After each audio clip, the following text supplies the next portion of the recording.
Исәнмесез, кадерлі дуслар! Рады приветствовать вас на канале Атом.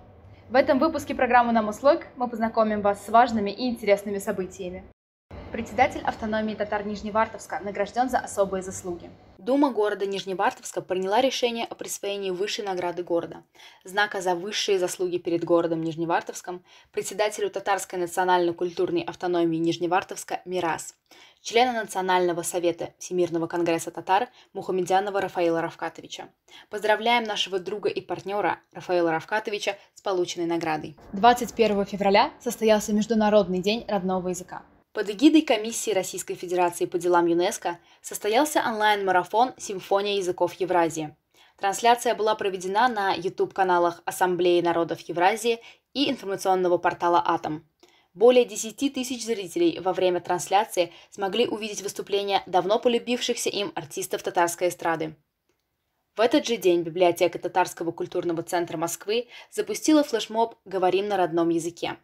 На разных языках мира прозвучат стихи известных поэтов и авторов, с которыми вы сможете познакомиться в социальных сетях и на информационных ресурсах автономии татар Москвы. Более 20 серий мультфильма «Учим татарский сагбуре» уже доступно на сайте автономии татар Москвы. После просмотра серии мультфильма юные зрители узнают, например, как на татарском звучат и пишутся слова «бабушка», «капуста», «озеро», познакомиться с веселой уткой и также с традициями татарского чаепития.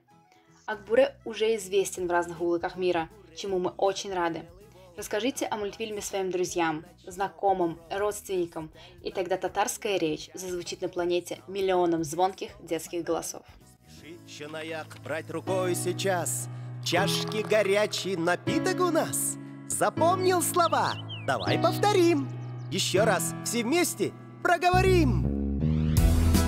Чайник весь в цветах, красивая чашка, стол наш сталь, вся скатерть в ромашках. С тобой по-татарски мы говорим. А сейчас до свидания, друг. Хуш, дустам. В Москве и Казани прошли мероприятия, посвященные 115-летию со дня рождения татарского поэта, героя Мусы Джалиля. В Татарском культурном центре Москвы состоялся поэтический час, посвященный творчеству поэта, героя Советского Союза, лауреата Ленинской премии Мусы Джалиля. Артисты ТКЦ и молодые активисты читали поэтические произведения Мусы Джалиля и исполняли песни татарских композиторов на его стихи. В Казани 18 февраля 2021 года в стенах культурного центра «Сайдаш» состоялся гала-концерт международного литературного конкурса «Джалиловские чтения». Председатель автономии татар Москвы Фарид Фарисов награжден дипломом второй степени в номинации «Джалиловцы».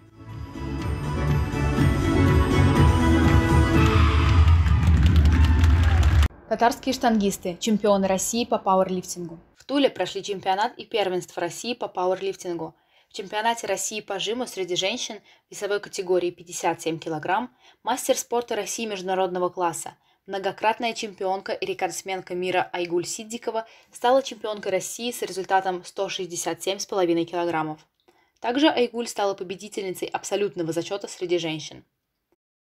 А среди мужчин золотую медаль в весовой категории 93 кг с результатом 247,5 кг завоевал Данияр Габдрахимов и золотую медаль в весовой категории 105 кг, подняв 300 кг, Булат Рахматуллин.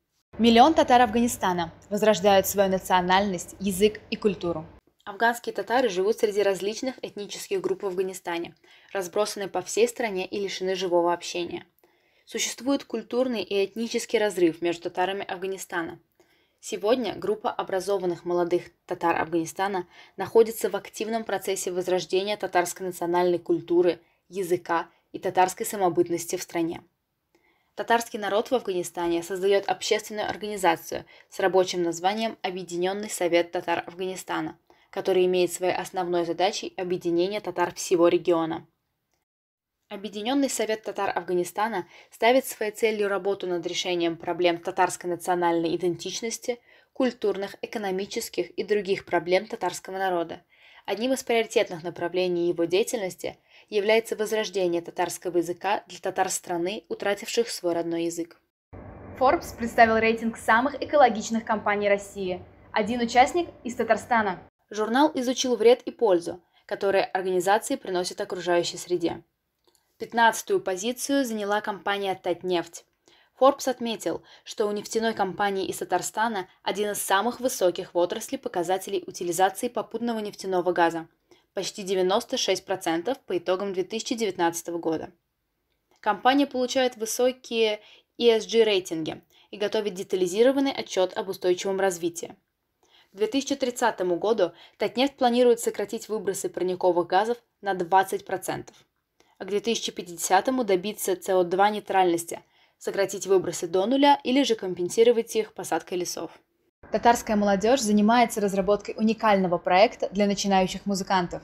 НИЯД – это бесплатная лаборатория неформального и внеформального образования, где ее участники получают знания, умения и навыки для формирования мировоззрения и развития компетенций личности, а также практический опыт благодаря участию в проекте знаковых представителей музыкальной индустрии.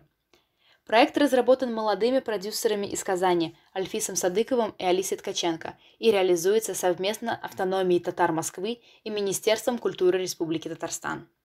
В Казани прошло совещание по внедрению цифровых компетенций в инклюзивное образование Татарстана. Совместный проект Автономии татар Москвы «Оно добрый мир для всех» и ЧОУ ДПО РЦПК обсудили на этой неделе в Благословенную Пятницу в соборной мечети Аль-Марджани.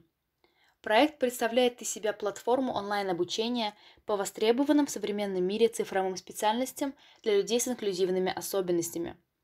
В результате реализации проекта человек с ограниченными возможностями получает возможность наравне с остальными участвовать в отборе специалистов для удаленной работы, стать самозанятым, начать зарабатывать и стать специалистом в цифровой экономике абсолютно бесплатно.